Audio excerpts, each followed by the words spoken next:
Si Fifi ay naglalayag sa malalim na dagat na asul, sa isang barkong pirata na wild at malaya. Hawak ang mapa, ang yaman ay naghihintay upang matagpuan ang ginto sa mga pintuan ng kagubatan.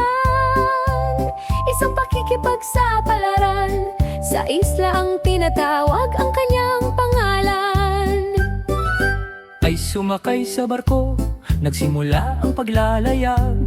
Sa mga alon, tinatawid ang landas ang isla sa unahan.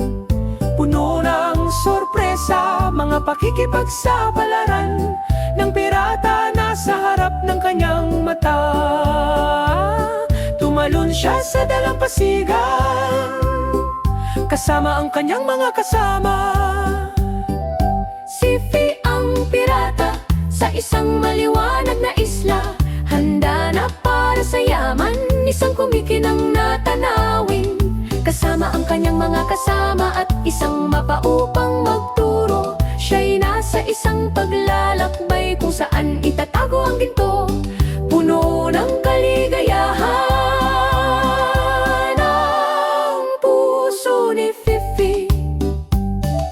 Hawak ang puzzle, binubuksan niya ang kode, ang landas patungo sa yaman.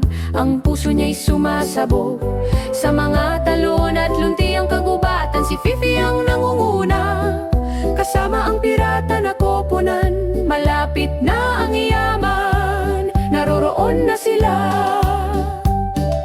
Fifi ang pirata, kasama ang mga palatandaan. Mas malapit na ang yaman, handa na siyang umalis. Hawak ang susi at isang tapat na puso, natagpuan niya ang yaman.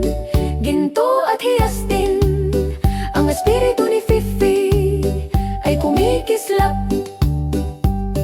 Bumalik sa barko, sila'y naglayag palayo. Ang